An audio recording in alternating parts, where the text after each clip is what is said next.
제가 먼저 말씀을 한 부분 읽고 계속하겠는데요. 신약 189페이지 사도행전 2장 29절에서 36절 말씀, 우리 한 절씩 29절에서부터 189페이지입니다. 우리 한번 교독하도록 하겠습니다. 형제들아, 내가 조상 다윗에 대하여 담대히 말할 수 있노니 다윗이 죽어 장사되어 그 묘가 오늘까지 우리 중에 있도다.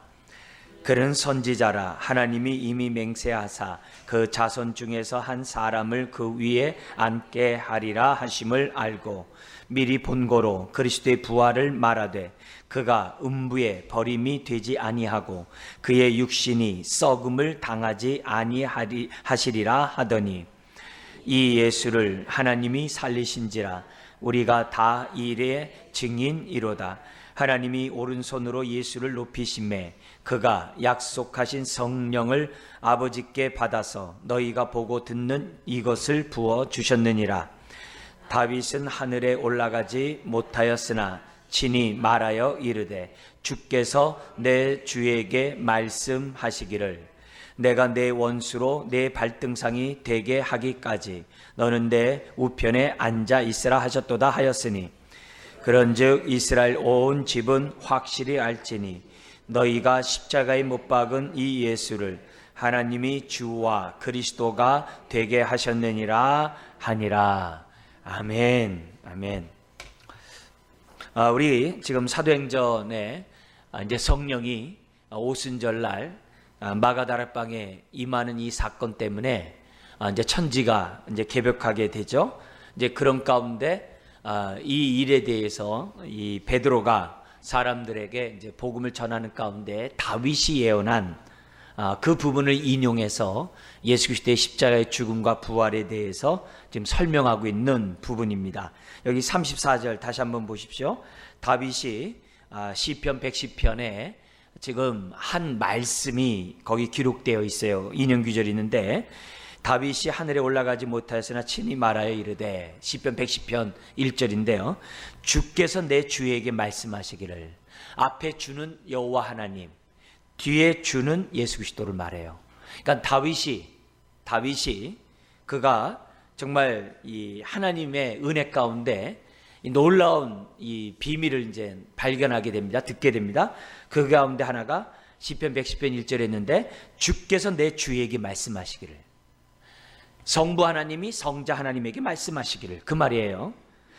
내가 우리 하나님이 내 예수 그리스도의 원수로 내 발등상이 되게 하기까지. 이제 발로 임금의 자리 보면 그 발등상 있지 않습니까? 발을 이렇게 내리는데 그 발등상이 누구냐면 사탄이 이제 발등상이 되는 거죠. 요게 이제 이 로마서 이제 16장에 보면은 이 뱀의 머리를 짓밟는 그런 장면으로 이제 다시 설명하고 있습니다만, 내 원수로 내 발등상이 되게 하기까지 너는 내 우편에 앉아 있으라 하셨도다. 부활 승천하셔서 우리 하나님께서 예수님에게 뭐라 하느냐? 너 내 우편에 앉아 있으라. 그리고 나서 이제 다시 이 땅의 재림 가운데 오시겠죠. 자, 이런 사건이 지금 이미 다윗의 예언 가운데 이제 기록되어 있다는 거예요. 그래서 예수님이 우리에게 이렇게 성령이 임했다는 그것은 뭐냐? 바로 예수님이 부활 승천하시고 보좌 우편에 앉았다는 증거다. 이렇게 얘기한 거예요. 예수님이 죽으시고 부활하시고 승천하시고 보좌 우편에 앉은 증거가 뭐냐? 성령이 이 땅에 오셨다는 거예요. 예수님이 우리의 주님이 되시고 그리스도가 되었기 때문에 성령이 예수님께서 아버지 거로부터 받아서 성령님 우리 가운데 보내셨다. 그렇게 얘기한 거예요. 그러니까 이 순서를 우리가 잘 기억을 해야 되죠. 예수님의 십자가의 이 사건이 중요하듯이 성령님이 이 땅에 오신 사건 또한 너무너무 중요해요. 이제 그런 가운데 우리가 지금 십자가 부활에 대해서 살펴보고 있는데, 왜 그러냐? 우리가 그리스도의 복음에 있어서 가장 핵심적인 게 뭐냐면 십자가와 부활이에요. 그래서 성경은 십자가와 부활의 빛 아래에서 창세기부터 계시록까지 저와 여러분들이 봐야 됩니다. 그래서 우리 지난주에는 하나님의 복음과 그리스도의 복음, 하나님의 나라와 그리스도의 나라에 대한 얘기를 여러분들에게 좀 소개했는데, 오늘은 좀 더 좁게 해가지고 우리 그리스도의 복음에 관한 하나님의 말씀을 좀 이 시간에 우리가 살펴보면서 우리의 신앙이 복음의 터 위에, 십자가 부활의 터 위에 좀 견고히 섰으면 하는 마음으로 오늘 이 시간을 준비했습니다. 우리가 그리스도의 복음 그러면은 십자가에 죽으시고 3일에 부활하신 그거면 돼요. 그렇지만 우리 그리스도와 예수님과 연관된 복음을 얘기하려면 기본적으로 이 5가지는 갖고 있어야 돼요. 물론 한마디로 십자가에 죽고 부활하면 됩니다만 그래도 우리가 이 5가지는 기본적으로 우리 예수님과 연관해서 우리들이 알아야 그것이 그리스도의 복음이라고 말씀드릴 수 있다는 거예요. 하나님의 복음은 이제 더 넓죠. 창세전부터 창세후까지니까 오늘 이제 그리스도의 복음의 이 5가지 이 모습은 한번 뭐 문자적으로 그러는 게 아니라 중요한 내용을 좀 알 필요가 있다는 거죠. 5가지가 있는데 첫 번째는 뭐죠? 예수님이 아니라 예수님은 누가 돼요? 하나님의 아들이시다. 예수님이 누구냐? 하나님의 아들이라는 것이 굉장히 중요해요. 하나님의 아들. 그리고 두 번째는 뭐냐면 말씀이 육신이 되어 우리 가운데 거하셨다. 성육신 하셨다는 것이 굉장히 중요해요. 성육신 하셔서 우리와 함께 하셨다. 임마누엘 하셨다. 마태복음에서 예수님의 이름을 임마누엘이라 그랬잖아요.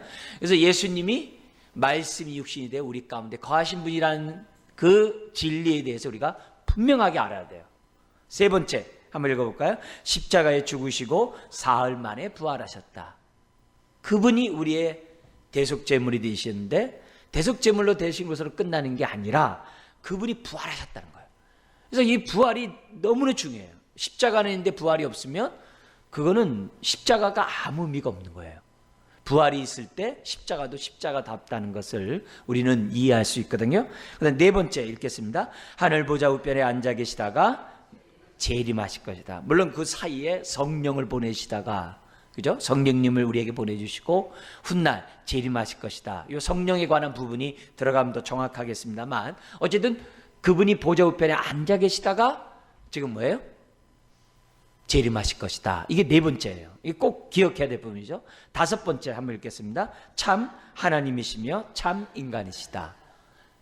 그래서 예수님이 인간이며 하나님이라는 사실이 예수님과 연관해서 꼭 가져야 될 아주 진리입니다. 그래서 이 5가지 얘기를 우리 한번 읽었으면 우리 한 번만 더 우리 한번 읽겠습니다. 첫 번째는 예수님은 하나님의 아들이시다. 두 번째는 말씀이 육신이 되어 우리 가운데 거하셨다. 세 번째는 십자가에 죽으시고 사흘 만에 부활하셨다. 네 번째 하늘 보좌 우편에 앉아 계시다가 재림하실 것이다. 다섯 번째 참 하나님이시며 참 인간이시다. 이 말씀을 조금만 더 우리 풀어서 우리 하나하나씩 좀 더 보도록 할게요. 우리 첫 번째 하나님의 아들이시다라는 이 단어의 의미를 우리가 한번 좀 살펴볼 필요가 있습니다. 첫 번째는 하나님의 아들이다라는 그 아들이시다라는 말씀에서 우리가 알아야 될 것은 눈에 보이지 않는 하나님을 보여주신 분이라는 거죠. 그래서 요한복음 1장 18절에 아버지 품속에 독생하신 하나님이 나타나셨다. 이렇게 얘기를 한단 말이에요. 그래서 눈에 보이지 않는 하나님. 그래서 하나님을 보여주십시오. 빌립이 그러잖아요. 그러니까 너희는 나를 보고도 하나님을 보여달라고 하느냐? 이렇게 예수님이 말씀한단 말이에요. 그래서 예수님은 보이지 않는 하나님의 형상이시거든요. 그 얘기를 하는 거예요. 그래서 보이지 않는 하나님을 보여주신 분이에요. 그 다음에 두 번째는 뭐냐면 하나님은 그래서 아들을 통해 구원의 역사를 이루세요. 구약에서는 히브리서 1장 1절에서 2절에 구약에서는 여러 선지자를 통하여 여러 모양과 여러 부분으로 꿈과 환상과 계시와 다양한 환상 이런 거 방법으로 백성들에게 말씀하셨지만 마지막 날 신약에는 아들로 말씀한다 그랬어요. 그래서 구약에 있는 모든 것들은 요한복음 5장 39절에 나에 대해서 증거하거니와 그랬어요. 너희가 영생을 얻는 줄 알고 성경을 묵상하지만 이 성경은 나에 대해서 증거한다 그랬어요. 그런 의미에서 구약에 있는 모든 말씀은 다 뭐예요? 예수님에 관한 말씀이에요. 예수님에 관한 말씀이에요. 그래서 우리가 신약을 살아가는 저와 여러분들은 하나님이 아들로 말씀하시기 때문에 저와 여러분들은 아들의 말씀을 들어야 되는 거예요. 그래서 여러분들이 구약을 보면서도 항상 신약의 예수님의 말씀과 연관해서 구약의 말씀을 보셔야 돼요. 그래야 우리가 하나님의 말씀을 올바로 우리가 깨달을 수 있어요. 항상 밝은 계시인 100% 온전한 계시인 예수 그리스도의 말씀과 비추어서 이해를 하셔야 돼요. 왜요? 하나님은 아들을 통해 말씀하시거든요.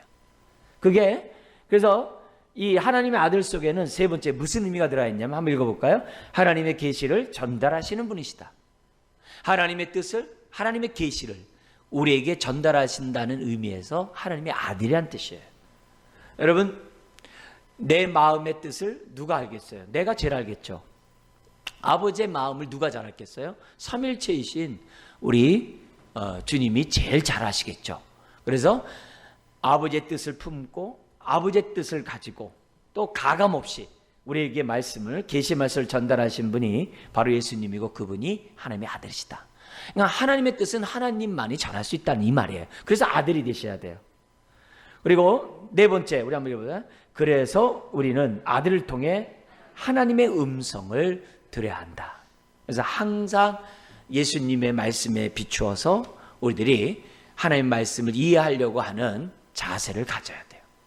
그게 예수님은 하나님의 아들이시다라는 그 단어 속에 요 네 가지가 포함되어 있다는 것을 우리가 마음에 염두에 줬으면 좋겠어요. 그게 요 부분이니까 예수님이 하나님의 아들이시다. 그러면 계시 전달자구나. 구약에서는 여러 선지자를 통해 말씀했지만 신약에서는 아들로 말씀하시는구나. 모든 성경은 예수님에 관해서 말씀하시고 그래서 우리는 예수님을 통하여 하나님의 음성을 우리가 들어야 되겠구나. 이런 이 기본적인 개념을 저와 여러분들이 이제 가져야만 하는 거죠. 자, 두 번째는 뭐냐면 말씀이 육신되어 우리 가운데 거하신다는 두 번째 그리스도 복음의 진리예요. 네 가지를 잠깐 보면 여기 보면 우리 가운데 거하신다 이 말이 성막을 치신다 이 말이에요. 텐트를 치신다 이 말이에요. 구약의 이스라엘 백성이 12지파가 있고 그 가운데 레위지파가 있는 다음에 그 가운데 성막이 있었잖아요. 그래서 백성 제일 가운데 성막을 쳤거든요. 그 단어가 우리 가운데 거하신다 이 말이에요. 원문이 우리 가운데 텐트를 치신다 이 말이에요. 그래서 우리가 우리 가운데 거하시는 분은 뭐예요? 성막을 치신 분이에요. 다른 말로 하면은 임마누엘의 하나님이시라는 것을 우리에게 보여주는 거예요. 그래서 예수님을 보면은 하나님은 우리와 함께 하시는구나. 그걸 아는 거예요. 그래서 예수님이 있는 곳에는 항상 하나님의 영광이 계시는 거예요. 항상. 그래서 우리들이 기본적으로 뭐냐면 이 예수 성육신하는 그 모습에서 우리는 하나님은 임마누엘의 하나님이시라는 것을 우리는 알게 돼요. 세 번째 한번 읽어볼까요? 영광의 보좌를 떠나 하나님과 동등됨을 원치 아니하시고 낮아지신 분이라는 것을 우리는 알 수 있어요. 겸비하신 종의 모습으로 오신 그 주님을 우리는 알 수 있어요. 그러니까 낮아지신다는 이 자체가 이거는 너무너무나도 예수님에게서 소중한 정말 복음인 거죠. 그죠? 복음인 거죠. 그래서 이 땅에 오셔서 정말 하나님의 뜻을 다 전하다가 다시 어떻게 돼요? 하늘 보좌 옆에 앉아 계시는 거예요. 본래 자리로 돌아가신 거죠. 그래서 우리는 아들을 통해서 누굴 만나는 거예요?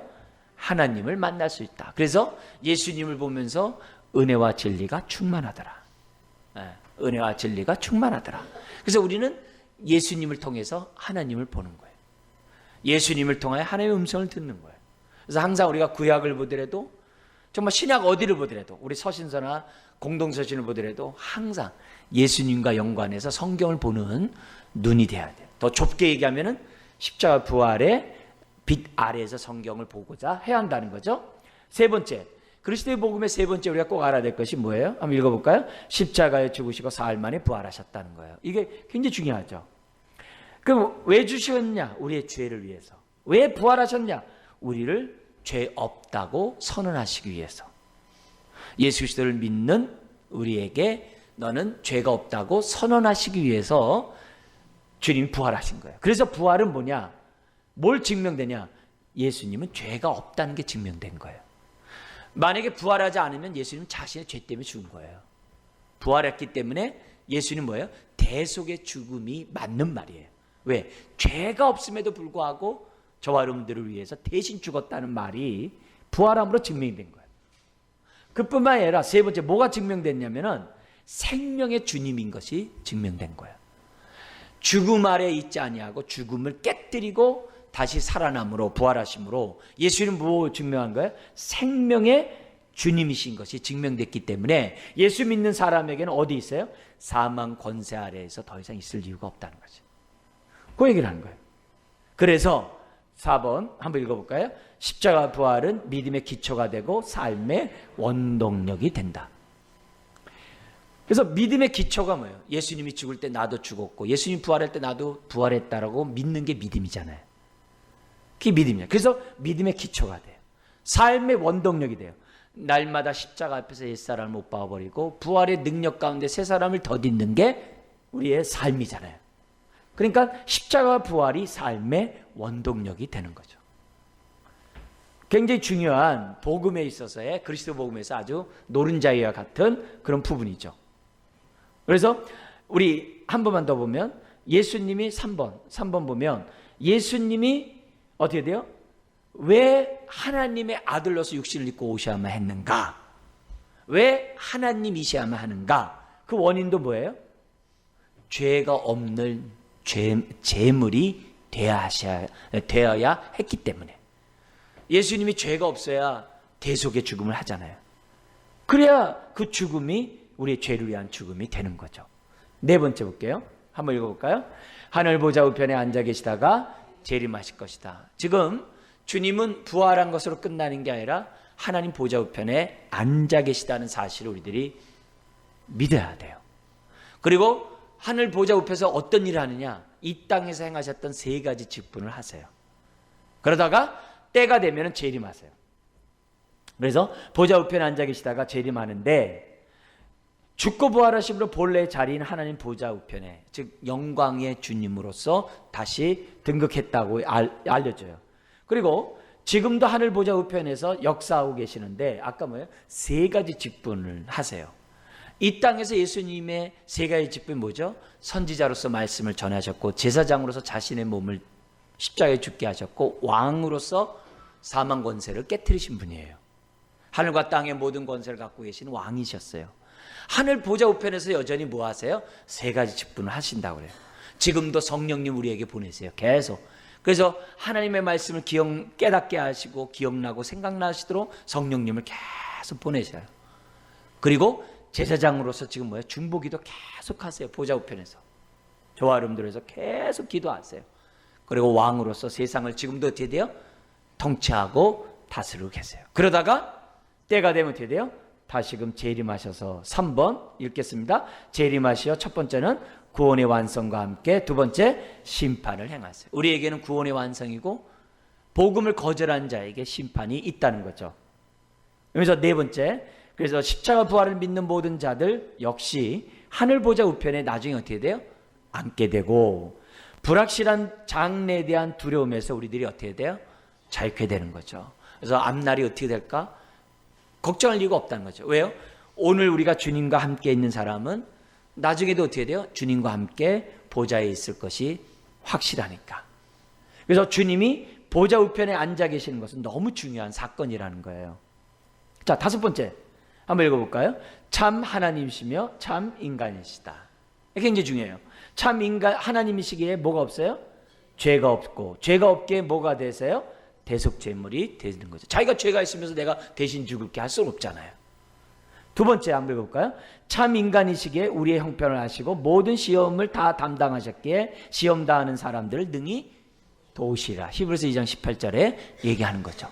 그래서 오늘 많은 속에서 우리들이 힘들어요. 근데 우리가 많은 슬픔 가운데 있을 때마다 누굴 통해서 여러분 위로받으려고 하면 안 돼요. 물론 주님이 우리 서로를 통해서 서로를 상대방을 위로하시죠.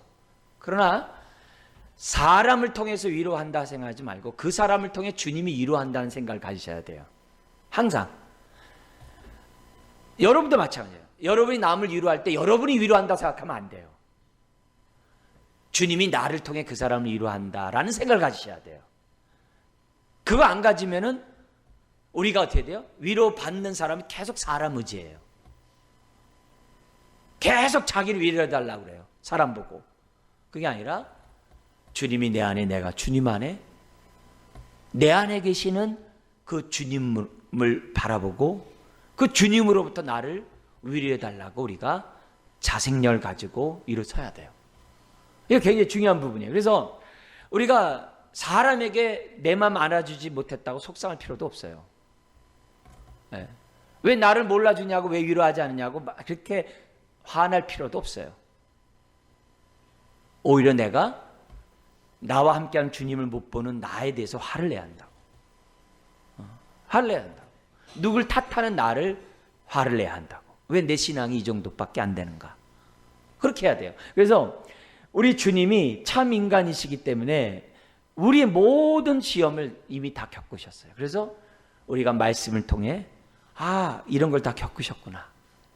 그래서 거기서 내가 위로를 받고 거기서 내가 힘을 얻는 저와 여러분들이 돼야 돼요. 왜요? 그렇지 않으면 주님을 만날 수가 없어요. 삶 속에서. 그 다음에 세 번째 읽어볼까요? 주님만이 주님이 되신다. 왜? 참 하나님이시며 참 인간인데 누구를 우리가 의지하겠어요?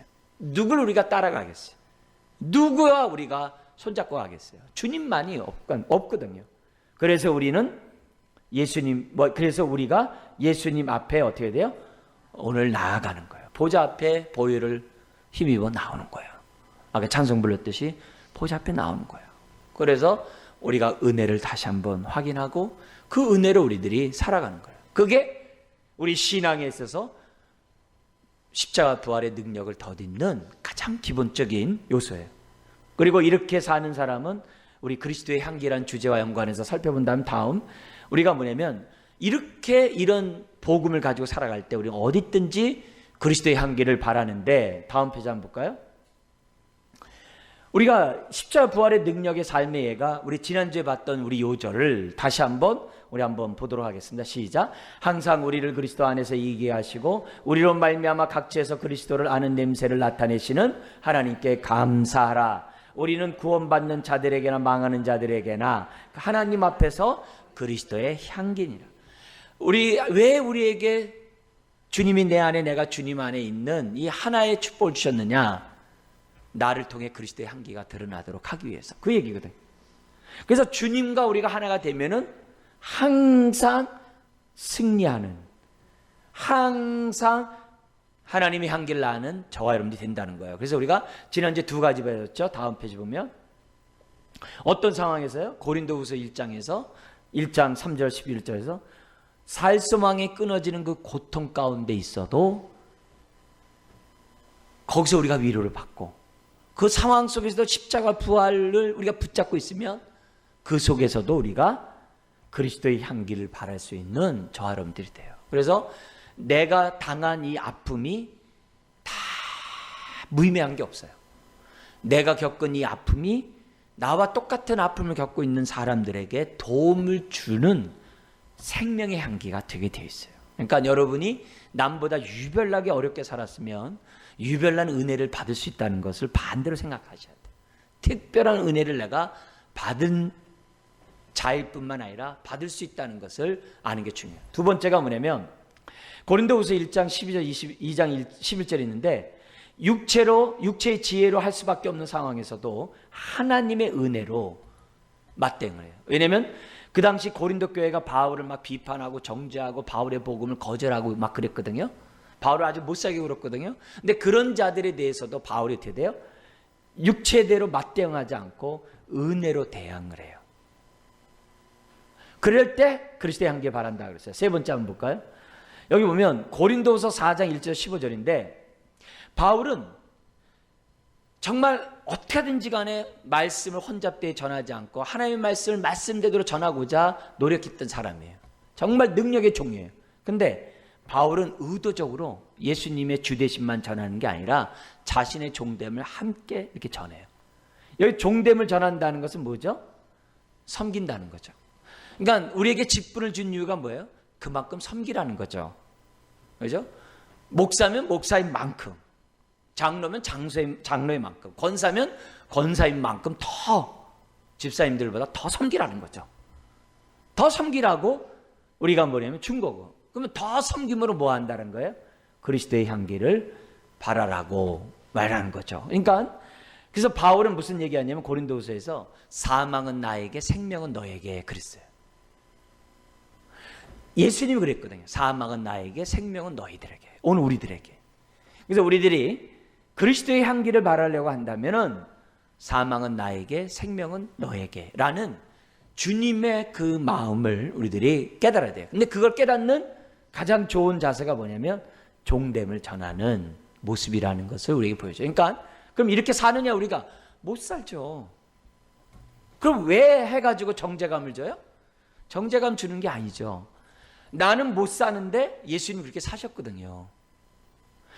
나는 그렇게 못 사는데 예수님이 사셔가지고 나보고 어떻게 해야 돼요? 아이, 그렇게 사시면 나에게 은혜를 주셨거든요. 그래서 우리가 뭐야? 지금 못 산다고 해가지고 내가 정죄감을 갖는 게 아니라 못 사는 나에게, 이런 나에게 주님이 어떻게 돼요? 자신처럼 살아갈 수 있도록 내가 뭐예요? 흉내라는 말은 좀 이상한 표현입니다만 흉내라도 낼 수 있도록 나에게 마음을 준 것이 얼마나 귀해요. 그러니까 작은 흉내라도 내면서 우리는 뭐 하는 거예요? 참 감사합니다. 나같이 이기적인데, 나같이 대접받기 원하는데 이렇게 섬기는 척이라도 하다니. 예. 그렇게 하면서 그냥 감사하면서 우리는 어떻게 돼요? 섬기는 거죠. 저와 여러분들이 어떻게 할 수 있겠어요? 안 되거든요. 자꾸 본전 생각나는 게 우리들이거든요. 근데 주님의 모습을 보면서 섬기면서 자랑할 것도 없고 못 섬긴다고 해가지고 주님이 나를 갖다가 버리지도 않아요. 자녀 삼은 저와 여러분들을 못 섬기는 우리들에게 은혜를 주셔서 내가 그래도 어떻게 돼요? 조금이라도 내가 섬길 수 있도록 나에게 열린 마음을 하나님이 주고 또 주고 또 주고 또 주는 거예요. 그래서 우리가 좀 더 남들보다 더 많이 섬기면 그만큼 은혜를 더 많이 받았다고 생각하면 되죠. 네. 그 다음에 네 번째 뭐냐면 고린도후서 5장 11절에서 21절 나오는데 내가 십자가 부활의 능력 가운데 내가 살아가면 어떤 일이 있냐면은 사람을 볼 때 외모로 보질 않아요. 사람을 볼 때 육체대로 알지 않아요. 근데 우리는 어떻게 돼요? 다 육체대로 알잖아요. 아, 누구세요? 아, 저는 안무게요. 지금 무슨 일 합니다 하면서 명함을 탁 내놔요. 왜? 그래야 아니까. 근데 교회 안에서조차도 우리가 육신대로 사람을 알면 안 되죠. 그 사람이 어떻더라? 그 사람이 뭐 했더라? 그런 게 중요하지가 않죠. 사람을 볼 때 우리가 눈을 볼 때 어떻게 하면 새로운 피조물로 볼 수 있어야 한다는 거죠. 새로운 피조물로. 왜? 주님이 나를 새로운 피조물로 보고 계시거든요. 우리 같이 이렇게 막 흔히 말하는 대로 똥을 뒤집어 썼다 그러잖아요. 그런 사람이라도 불구하고 우리를 갖다가 날마다 보일로 씻으시거든요. 그런 주님이에요. 그래서 나를 볼 때마다 그리스도의 의의 옷을 입은 자로서 항상 대하시거든요. 그래서 우리가 믿음을 하나님 보좌 앞에 나가면 하나님이 기뻐하세요. 왜? 그리스도의 의의 옷을 입고 나왔으니까. 그렇다면 우리가 항상 사람들을 볼 때마다 주님, 내가 육체에 따라 사람 보지 않게 해주세요. 이게 안 되거든요. 그러니까 눈에 비늘이 벗겨져야 되는 거죠. 눈에 비늘이 벗기지 않으면 저와 여러분들을 볼 때마다 사람들을 육체대로 보거든요. 우리 팔복 가운데 6번째 복이 뭐죠? 마음이 청결한 자는 복이 있나니 천국이 저희 것입니다. 그죠? 그러니까 천국을 보는 거죠. 근데 여기서 마음이 청결하다는 말이 무슨 말이라고 했습니까? 5째 복에서 8째 복은요, 대인과의 관계 복이에요. 그래서 대인과의 관계에서 마음이 청결한 게 뭐예요? 두 마음을 갖지 않는 거. 상대방을 통해서 내가 이문을 얻고자 이용하지 않는 마음. 그것이 가장 근접한 해석이에요. 그러니까 사람들을 볼 때 저 사람이 나한테 떡건물이 있을까? 사람들을 볼 때 저 사람 옆에 있으면 유익이 있겠네. 사람들을 볼 때 저 사람 거 뭘 이렇게 말 맞다나 이렇게 뺏어 먹지? 그런 생각 없이 대접받고 싶은 대로 대접하는 마음이 청결한 자라는 거예요. 그러니까 우리가 사람들을 볼 때마다 저 사람을 딱 보면은 새로운 피조물이구나. 주님의 보혈로 깨끗함을 받고 주님의 부활하심으로 의롭다함 받은 사람이구나. 그렇게 보는 사람이 된다는 거예요. 100% 그렇게 못 보더라도 점점 우리가 그렇게 본다는 거예요. 그래서 바울도 그렇게 얘기해요. 나도 예전에는 너희를 볼 때 육체대로 알았지만 지금은 아니단다. 그래요. 베드로도 한때는 육체대로 사람을 알았어요. 한 번은 갈라디아 지방에 가가지고서 이방인과 같이 밥을 먹었어요. 유대인들의 밥을 먹는다는 건 있을 수 없는 일이에요. 근데 밥을 먹었어요. 근데 예루살렘에서 사람이 왔다네요. 그러니까 언제 내가 베드로가 이방인과 같이 밥 먹었냐 하면서 입 싹 닦는 거예요. 그러니까 바울이 베드로에게 외식하는 자라고, 베드로를 막 책망한 장면이 갈라디아에서 나오거든요. 그러니까 베드로도 그렇게 했다면은 저와 여러분들을 당연히 사람을 볼 때마다 외모로 사람을 보게 돼 있죠. 근데 그러지 말라는 거죠. 우리가 십자가 부활의 능력 가운데 살아가면은 사람을 볼 때 육체대로 보지 않고 새로운 피조물로 보고, 앞에서 있는 것처럼 우리가 섬김을 받으려고 하는 게 아니라 우리가 종됨의 삶을 살려고 자꾸 우리들이 정말 낮아지는 자가 될 수 있다는 것이 세 번째예요. 오늘 우리들이 십자가 부활의 능력을 왜 덧입어야 되는가, 왜 그리스도의 복음을 우리가 잘 깨달아야 되는가를 살펴봤어요. 그래서 우리가 이런 사순절을 통해서 다시 한번 나의 신앙을 점검하고, 아까 십자가 부활이 신앙의 기초라고 그랬잖아요. 내가 십자가 부활의 터 위에 깊게 뿌리를 내리는 우리들, 저와 여러분 되시기를 주의 이름으로 축원합니다. 기도하겠습니다. 하나님 아버지, 오늘 우리들에게 말씀이 육신이 되어 우리 가운데 오시며 우리를 위하여 죽으시고 3일 만에 부활하신 주님을 우리의 주님으로, 나의 그리스도로 영접하고 고백해 하시니 감사합니다. 아버지 하나님, 오늘 우리들에게 준 이 은혜를 참으로 무엇보다도 잘 깨닫게 하여 주옵시고 우리를 통해 그리스도가 나타나게 하여 주옵소서. 예수님의 이름으로 기도드리옵나이다. 아멘.